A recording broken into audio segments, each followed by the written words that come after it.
And now, live from the studios of Freedom's Phoenix, Ernest Hancock. Turn on the tube, what do I see?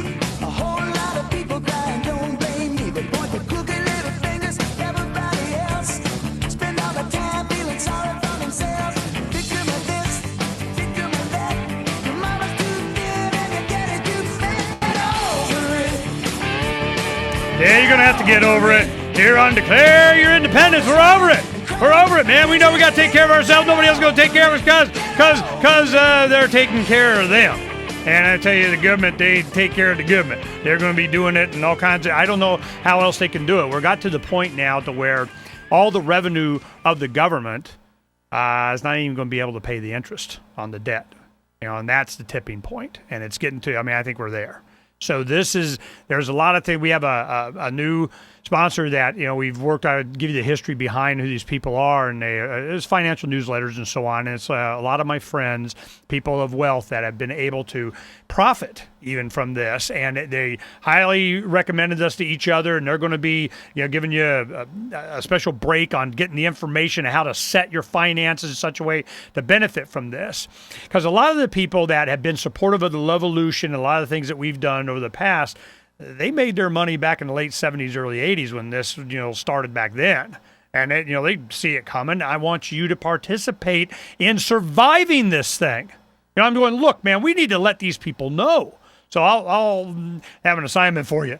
Now, what I'm going to do is I still want to get some more Naomi here. We'll get right to it. 120 years in prison.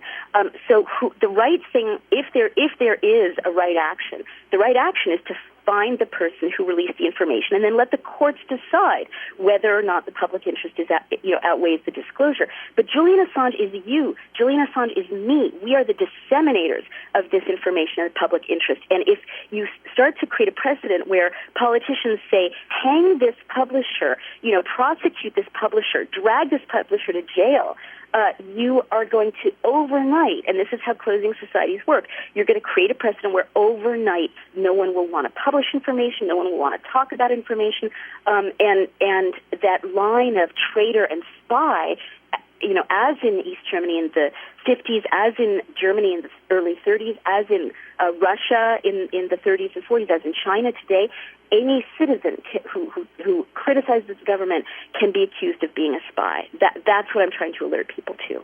As happened in America during the run-up to World War I and during World War I, when, for example, a movie producer was jailed for putting out a movie about the American Revolution, which the Woodrow Wilson administration decided was anti-British and therefore questioning the war and therefore subversive and illegal. The movie was suppressed and he was jailed. Yeah, didn't know that. That's really an important example as well. People were terrified. In Connecticut, thousands of people were rounded up and locked up without due process and beaten in prison for speaking against the war. And if you look at the 20s, what's really noticeable about the 20s was it was a period of sort of flappers and bathtub gin and talkies, but there was very little dissent because people were so terrified from the memory of when the Espionage Act had been invoked. Now, the U.S. has tried to use the Espionage Act. This has happened before. When the New York Times released the information about the SWIFT banking surveillance, which was a violation of the Fourth Amendment, right? Yes. Back then you had this drumbeat, and I wrote about it, of talkers on the right and right-wing Congress people in the Bush administration invoking the Espionage Act against the New York Times, and some people called for Bill Keller's execution. And this is really serious because if you start to throw around words like treason, the death penalty is in this country a consequence of a conviction in some cases for treason. And I just want to remind everybody that in the 30s, during the Moscow show trials, the editors and publishers of Izvestia were hauled in for the third Moscow show trial, and they too were accused of treason. The state always uses the excuse of national security and charges of spying and espionage and being a traitor to convict critics of the government. And that editor, that publisher, I beg your pardon, was in fact hanged for treason. So this is, I'm sorry to repeat myself, I'm just so truly so profoundly emotionally frightened on behalf of myself and my children and you and your children and grandchildren today as I'm reading these reports, because they backed down, in 2006. And she does repeat herself. She emphasizes this Espionage Act thing a lot. Now, I stopped at about the halfway mark. Now, if you go to, it's episode 179 on Lou Rockwell radio, and you just Google Lou Rockwell, Naomi Wolf, WOLF, no E, and it'll come up, and you can go about the halfway point at 13 minutes, and you'll get the rest of it. And this is, one thing that I know Naomi was looking for. This is one of the last things when you're not allowed to dissent. Now, remember, when we had the Phoenix Police in here and we were talking about what we're going to do at the TSA protest the day before Thanksgiving at Sky Harbor International, that was my question to them. They thought it was, I don't know whatever the heck it is they wanted to talk about, and don't you think that we should, and terrorists, and, national security, blah, blah, blah. I go, no. You guys don't get it. My question is, are you going to protect our right to dissent? This is what is important to me. I need to know, am I allowed to complain? Are you going to protect my ability, right, whatever, to complain, to dissent? You understand what the issue is here? Do you understand? I mean, it got kind of heated there over a 2-hour thing to the point that they took like a half-hour break in the middle of it. I'm going, look, no, this is going to happen. You guys don't understand. Oh, and by the way, we ain't getting no permit, okay? They're trying to get the ASU students to get a permit, and they agreed to. And they went through the process. It was so onerous, they just said, never mind. Then one thing, Renee, the woman that we played early in the first hour, did the, my neighbor has diapers, too many diapers to Department of Homeland Security here in Arizona. She was there. They were inside the terminal. And they can't. No, you can't be in here. You got to get out on the sidewalk outside the terminal, like we said. You got to. And she goes, well, I'm not going out there.